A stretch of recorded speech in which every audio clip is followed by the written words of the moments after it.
بسم الله الرحمن الرحيم الحمد لله رب العالمين والصلاة والسلام على أشرف الأنبياء والمرسلين سيدنا محمد وعلى آله وصحبه أجمعين. If I can take the opportunity to insert here a brief commercial break to inspire you to pay vast sums of money for my latest booklet. One of the hadiths in Bukhari which Imam Ibn Hajar comments on in this selection is the Hadith an-Nawafil, which I was speaking about a few moments ago. And I think it's because of the possibility, however remote, of a misunderstanding through excessive literalness of this Hadith Qudsi. It's useful to reflect on the various meanings that he offers. I'll read part of this, and you can read the rest. This is where he says, and when I love him, I am his ear with which he hears, his sight with which he sees, etc. Here the problem arises of how the Creator can be a slave's hearing and sight and so on. The answer has several aspects. Firstly, the meaning is, I am his hearing and his sight in his choosing my command, so that he loves my obedience and prefers my service.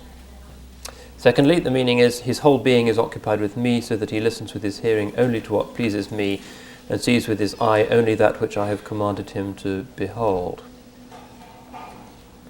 And he gives another 4 different interpretations from different ulama.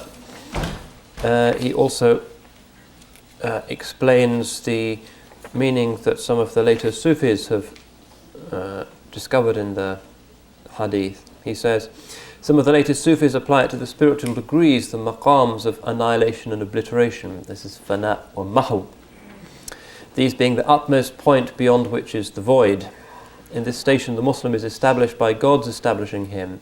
He loves through God's love for him. He sees through his sight of him, without there remaining with him anything to which a name could be attached or which relates to any matter or can be characterized by any predicate. The meaning of the discourse is that he witnesses Allah's establishment of him so that he is established, Allah's love of him so that he loves him, and his sight of him so that he comes looking to him with his heart. And then he closes by saying, in none of these interpretations is there any scope for the believers in ittihad, or those who believe in absolute unity, al-wahdatul mutlaqa, since he says in the remainder of the hadith, if he asks me, I shall surely grant him his request. If he seeks my protection, I shall surely grant him protection. In other words, the human subject still exists. This is not an annihilation of the human subject. Imam Ibn Hajar, a great lover of the Sufis, as is evident throughout his great commentary on Bukhari, is here drawing our attention to the negation by the Sufis of any literalist reading of this hadith that might lead us to the heretical belief in ittihad.